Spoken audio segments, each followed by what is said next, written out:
Welcome to Discovering Your Mission with Dr. Mordecai, the podcast where purpose meets leadership and where we explore what it truly takes to lead with impact in today's world.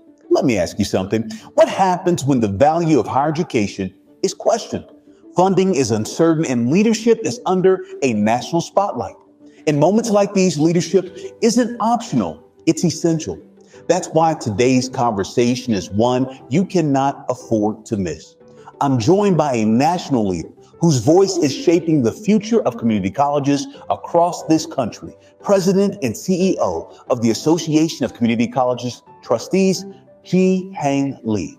From federal policy to board governance, from workforce alignment to the future of student success, he brings a perspective that very few have the opportunity to see firsthand. This episode is brought to you by our sponsor, the EDU Ledger, a trusted voice elevating the conversations that matter most in education. Let's get into it.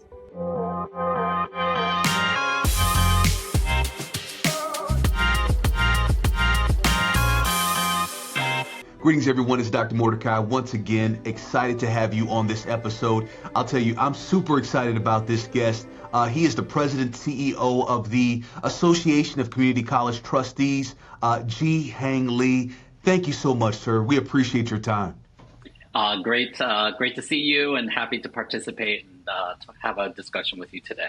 Well, let me tell you, you are a national, dare I say, international leader, and it really means a lot that you've taken the opportunity to have this conversation. You know, before I jump into some questions that I know people want to know the answers to, given your perspective, how did you get started in this work? Where does the passion for you being the president CEO of ACCT come from? Well, that's a great question. You know, I grew up as an immigrant kid in California, and I had a strong passion back then growing up around public policy and trying to affect change in the world. And one of my first memories was I was fortunate to have a Japanese American member of Congress, Norm Mineta, as our congressperson. And so I always gravitated to politics by seeing somebody who was in that role. Norm ultimately became a cabinet secretary later on, but it was one of those things that once you see somebody that I can aspire to. So I went to university in Boston, then I gravitated towards Washington, D.C., worked on Capitol Hill, enjoyed my time there, and stayed in the public policy arena, trying to affect change on a positive level. So that's kind of my backstory of why I'm so passionate about the work we do at ACCT to support the advocacy of our institutions and our boards, and ultimately trying to support our students through their journey. Thank you for sharing that, Jee Hang. You get a very unique perspective that a lot of folks wish on a daily basis that they could probably just walk some of your meetings with you just to learn. You know, this has been interesting to see in a pre-pandemic, post-pandemic reality about what's happening in higher education. We are seeing increasing pressures around this conversation on the value of higher education. My question to you is, you know, how should boards and presidents be reframing this narrative in today's time? Yes. You know, one of the conversations I always have while I travel the country and talk to boards and to presidents is I gravitate towards institutions always taking a look at the programs, the degrees, the certificates, the diplomas they provide, and having an outlook, especially on the post-pandemic outlook, of what do these degrees ultimately mean on a financial level. And that means is that, for an example, if you're in Southern California, if In-N-Out or McDonald's can pay $22, $25 an hour, your programs need to be at least equal to that level. And, you know, for some of us, especially in our sector, these are hard conversations to have. But if you think about it, do we really want to push our students to programs that won't even pay a fast food minimum wage level job? And I think that has ultimately reached out to some of our institutions that kind of change the programming that they're providing, but also that means that they're starting to pivot a little bit away from some of the opportunities they may have historically had on a long-term basis. But I think parents, and students, most importantly, and especially our adult students, they know they know the positions that they can get. They could walk in. They know those opportunities, and ultimately, at the end of the day, we have to do a better job of showcasing the earning potential of our position. Of our programs, and really showcase that there is substantive value for our students. And I would just note that, what we're seeing also in our sector is that our students are taking incremental steps. They're not just taking one course. They're not just taking one course and then continuing on. They might take one course. They might be coming back. And so one of the things that we have to do to increase that value is create ladders within these program offerings, because ultimately at the end of the day, one of the things that we do know is that students, and in the general population also, you go through multiple occupations, or jobs. You just don't stay in quote unquote one sector. And so providing that opportunity to build your educational platform and learning is something that we should be focusing on. Great point. I appreciate you bringing that up. These institutions that we're serving require strong infrastructure. That infrastructure, governance is a critical key component in being able to create such culture and infrastructure. My question to you now is, Jee Hang, is what are you seeing around the country in terms of what is separating high-performing boards from low-performing boards? What do we need to know? Well, I think one of the things that we try to do for our association when we talk to our members is to have them focus around three key duties. We call them the 3 Ds. One is the duty of care. The second is duty of loyalty. And 3 is the duty of obedience. It's part of our governance structure, of our governance training for all of our trustees across the country. And I think one of the things that transpires with some boards is that they start to veer a little bit. They focus around some key aspects. They might be a one-issue trustee, and that does lead to certain complications. I would also say that one of the things that we're seeing right now is there's so much financial pressure on our institutions. If you look at states like Washington, Oregon, for an example, we're seeing some reduction in funding for the state allocations. And I think that has had a negative impact on the relationships of boards and also with their presidents. And that has culminated into, when you as a new president might step in, you might be, I would never say our colleges are flush, but you know what you're doing, you know what the funding level will be, and then all of a sudden your institutions, the state government comes in and says we're pulling resources outside, pull the rug, so to speak, and that has created some fissuring around.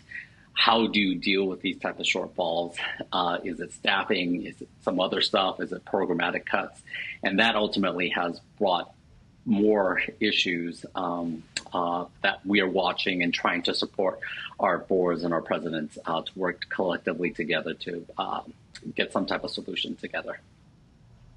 I appreciate that. Here goes a question for all of my upcoming budding college presidents. And I tell you, it's very encouraging, but it also is very interesting to watch the shift in leadership.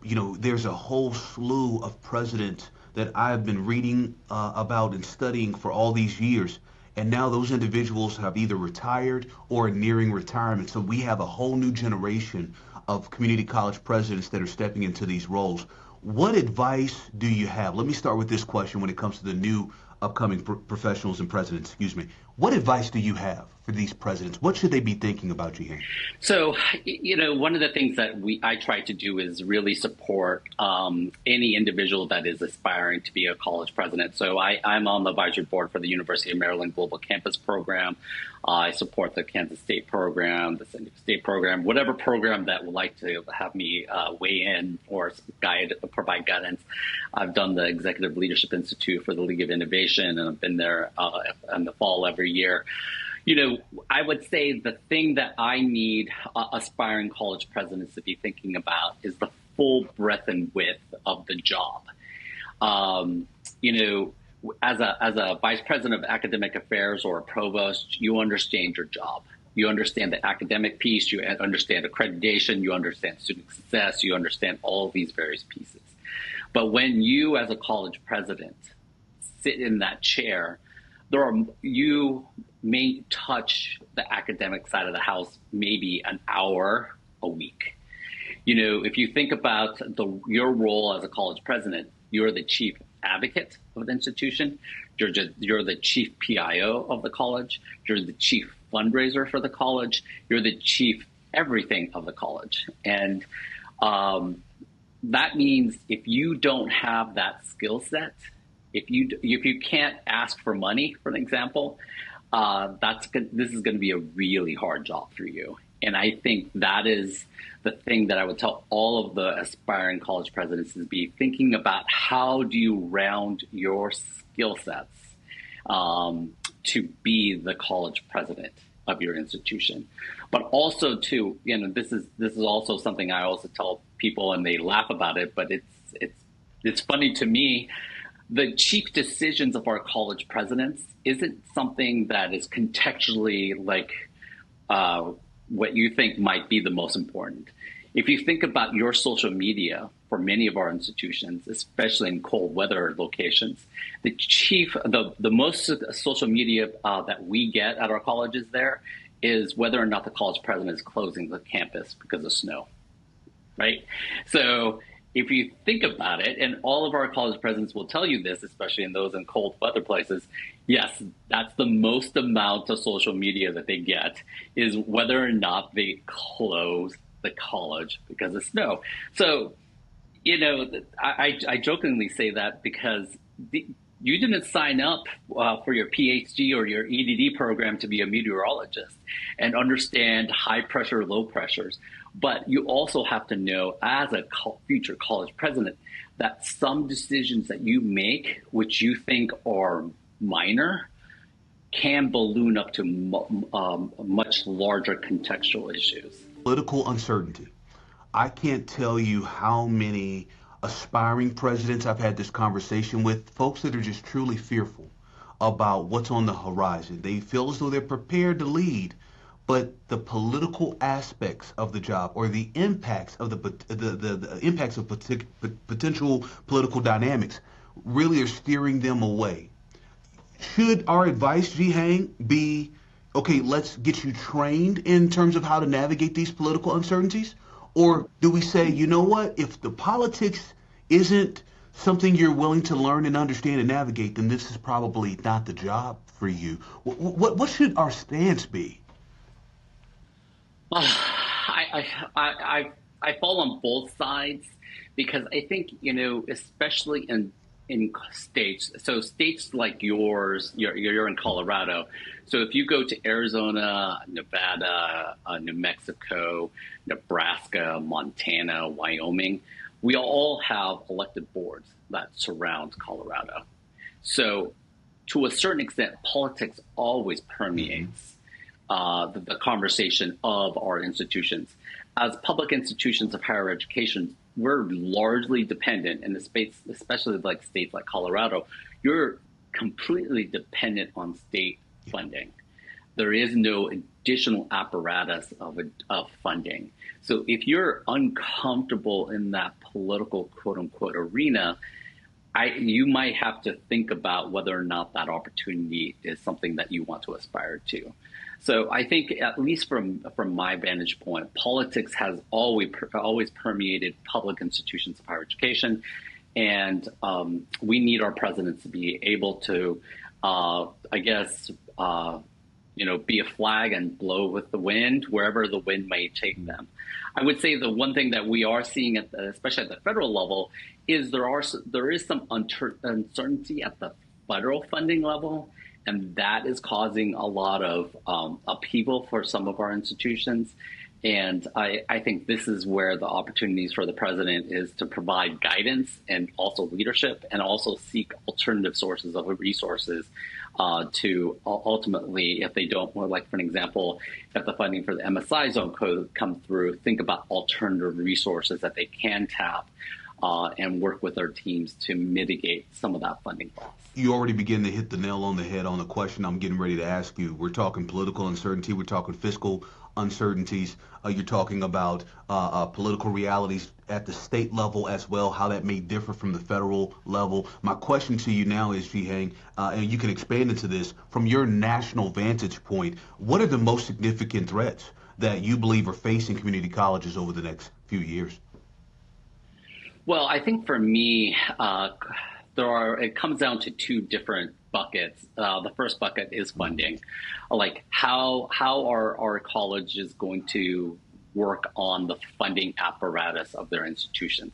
So states like yours, that is funded solely by the state, how is the financial, what's the fiscal climate of the state? But then we also have colleges like in Nebraska. Nebraska, about 4 years ago, embarked on a process where they lost their ability to do property taxes. And in turn, the state basically told them that they would do the funding for all of the colleges within the state, even though they have elected boards. That has resulted in some funding loss, even though they were told that they would be made whole. State budget climates always means that certain things may happen, and so therefore our institutions, I would dare say, have not been made whole in terms of the funding apparatus. The second thing that I always talk about with our boards and our college presidents is competition. What does competition look like for all of you? Historically, our community colleges have been the dual enrollment entity within states and within their region, but we are now seeing more of the open access public four-year institutions trying to get into dual enrollment. We are also seeing those institutions also trying to get into the associate degree space and also workforce space. So when you take all that, it's not like our institutions are just competing for an X pool of students.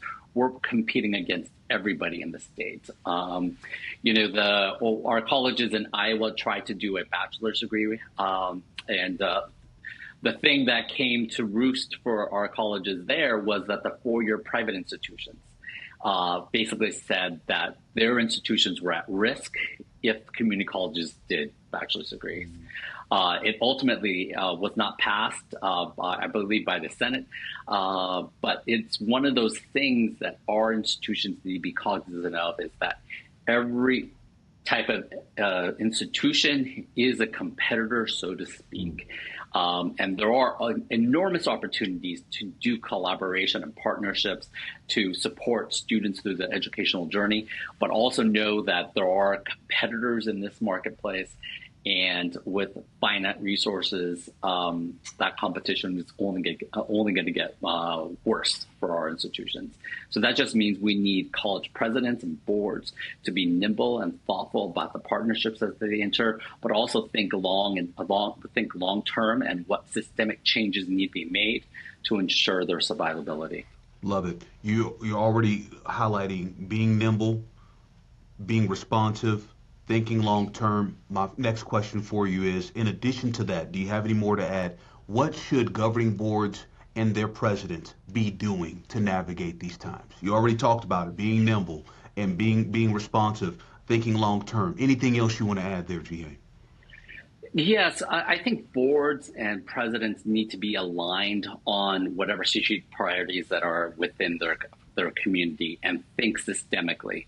So one of the things that I talk to future presidents about is, like, for an example, I can tell you today, if I was a college president, I'm going to be a college president in 2039, that in 2039, that will be the smallest graduating high school class in my community, because that is the COVID year, right?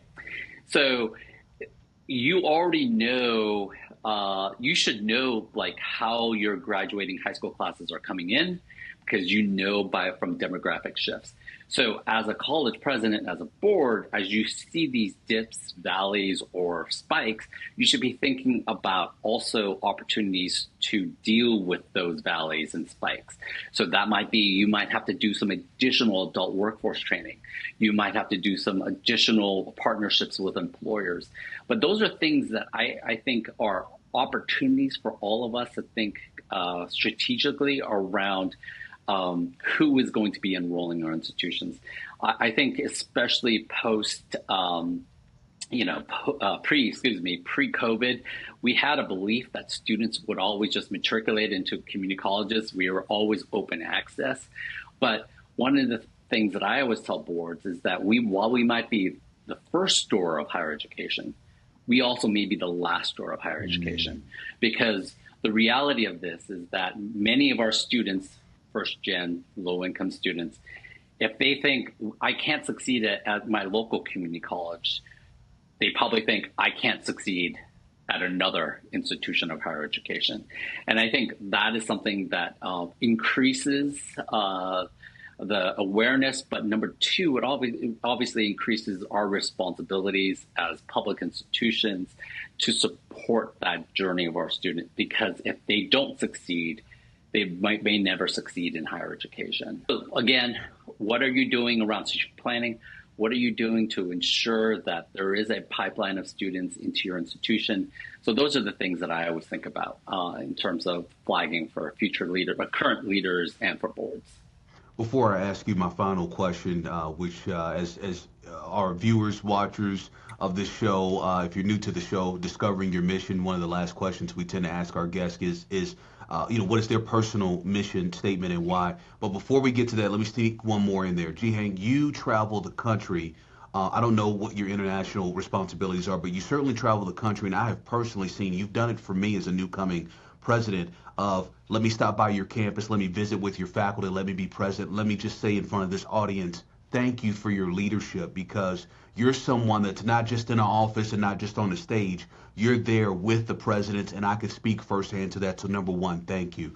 My follow-up to that is you are giving so much of yourself on a daily basis. What advice do you have for self-care? Because every time I see you, G, you are smiling, you are having a good time, you could tell you love it, but man, how are you taking care of yourself, and what advice do you have for us? Well, I think that this goes back to another thing I say to aspiring presidents is that you have to have an overarching mission to your job that doesn't align with your compensation.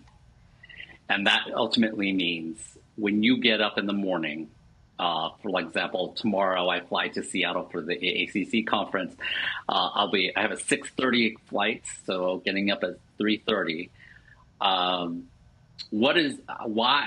can I get up at 3:30 in the morning, roll out of bed, get dressed, put on a suit, sit on a plane, do a layover somewhere, and continuously do that? And I think that has to be something that is internal to you. And ultimately, it can't be compensation based. Because especially for college presidents, you're always on call. Whenever a crisis occurs on your campus, you have to deal with it, regardless of whether or not you're on the football field with your children, whether or not you're, my son does crew, so whether or not you're on the river while he's rowing a boat. So I think that is the most important thing as you think about your job. The other thing that I try to do is I do try to spend as much time sleeping when I can. I have gotten relatively good at sleeping on airplanes. Not the best, but at least I can sleep for an hour out of a 4-hour flight. And I think that to me, and spend as much time in the gym. Physical health is important as part of this job. But again, it is really, you have to love the job that you do. You have to love you have to have a grounding of why you do your job. Because if you don't have that, this job gets very difficult, and you might not love the job in 2 or 3 years. That's probably the best way I would say it. No, your truth and what you're seeing, your perspective is very rich, and I hope that everyone's paying attention. Sir, I got to get you on your way. Okay. My final question to you is, What is your personal mission statement and why? Well, for me, on behalf of my association, I'm always grounded in supporting our students. I remember one of the first trips I ever made on behalf of for our association was visiting a college, talking to their students. I talked to a student who was 18 years old at that point, who was adopting her niece and nephew, and going through that process, while also then being told by her parents that she would have to pay rent at their home that she was staying in. And these are the real world situations that our students are facing on a daily basis. And we especially those of us who can affect change, we have to be mindful of that and think about how we every day can affect change and support the change of our institutions, because our institutions are, like I said, the first door, and I don't want us to be the last door. And so that is kind of my overarching mission on behalf of our association.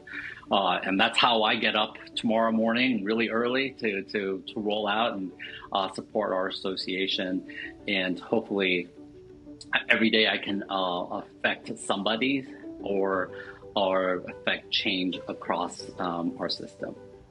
Thank you for your leadership. Thank you for your time. Thank you for your wisdom shared. Everyone, Jee Hang Lee, President, CEO, ACCT, thank you so much for your time, my friend. Thank you, Mordecai. What a powerful and necessary conversation.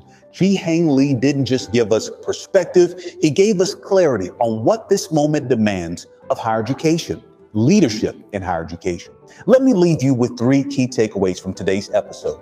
First, value must be real and measurable. We can no longer operate in a space where programs are disconnected from economic reality. If our students are trusting us with their time, their energy, and their future, then we have a responsibility to ensure that what we offer leads to real opportunity and real economic mobility. Second, leadership is broader than you think. As Jee Hang shared, the presidency is not just about academics. It's about advocacy, fundraising, communication, crisis management, and yes, even decisions that may seem small but carry major weight. The role requires a level of range, awareness, and adaptability that cannot be underestimated. Third, alignment and foresight are everything. High-performing institutions are not reacting, they are anticipating. Whether it's demographic shifts, funding challenges, or competitive pressures, the leaders who will thrive are those who think systematically and move intentionally. And here's the encouragement I want to leave you with today. If you are called to lead, especially in this moment, do not be discouraged by the complexity of things. Be prepared for it. Because the truth is, leadership has never been about comfort. It has always been about calling. And if you stay grounded in your mission, if you remain committed to serving others and creating opportunity, then even in uncertain times, your leadership will matter. I want to thank our guest, Jee Hang Lee, for his leadership and for the work he is doing across the nation. And of course, thank you to our sponsor, BEDU Ledger, for continuing to support conversations that elevate and inform the field. If this episode added value to you, I encourage you to share it, reflect on it, and most importantly, apply it. And for more insights, leadership content, and resources, visit itsdrmordecai.com. Until next time, team, keep discovering your mission.